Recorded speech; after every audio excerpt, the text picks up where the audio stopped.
నీతో దేవుని చిన్న మాట. ప్రియ శ్రోతలందరికీ నా వందనాలు. మీరందరూ బాగున్నారా? మీరందరూ బాగుండాలని, వాక్యం ద్వారా స్థిరపరచబడాలని ప్రార్థిస్తున్నాను. ఈరోజు దేవుని వాక్యం రోమాపత్రిక 6వ అధ్యాయము 16-17 వచనములు. లోబడుటకు దేవునికి మిమ్మును మీరు దాసులుగా అప్పగించుకొందురు. అది చావు నిమిత్తముగా పాపమునకే గాని, నీతి నిమిత్తముగా విధేయతకే గాని దేనికి మీరు లోబడుదురో దానికే దాసులగుదురని మీరెరుగరా? 17 మీరు పాపమునకు దాసులయ్యుంటిరి గాని ఏ ఉపదేశ క్రమమునకు మీరు అప్పగింపబడితిరో దానికి హృదయపూర్వకముగా లోబడిన వారై. ప్రియా దేవుని బిడలారా, చావు నిమిత్తముగా పాపమునకే గాని.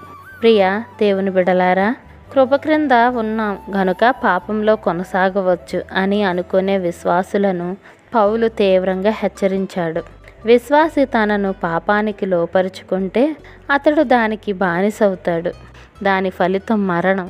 ఇక్కడ మరణం అంటే శాశ్వతంగా దేవుని సన్నిధి నుండి దూరమై నాశనం కావడం. ఇది నిత్య జీవానికి వ్యతిరేకమైన స్థితి. అది సంఘంలో నూతన విశ్వాసులు, నిర్దిష్టమైన బోధకులు, నడవడికి కట్టుబడి ఉండేవారు. అలాంటి ఉపదేశం అపోస్తలుల బోధ పైన, క్రీస్తుతో వారికి గల సంబంధం పైన ఆధారపడి ఉండేది. ఈ ప్రమాణాలు క్రైస్తవ సిద్ధాంతం, నీతి సూత్రాల యొక్క సారాంశమై ఉండేవి. క్రీస్తును తన క్రొత్త యజమానినిగా అంగీకరించిన విశ్వాసి ఈ ప్రమాణాలను తన నడవడి ద్వారా స్థిరపరిచేవాడు.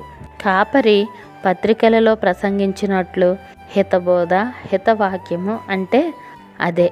క్రైస్తవ్యానికి ఆలోచనలను, విధి విధానాలను క్రమపరిచే ఉపదేశం కానీ, లేక ప్రవర్తనను శాసించే కట్టడ కానీ లేదని ఊహించడం పౌలు క్రైస్తవ విశ్వాసం గూర్చి చెప్పిన బోధకు వ్యతిరేకమైనది.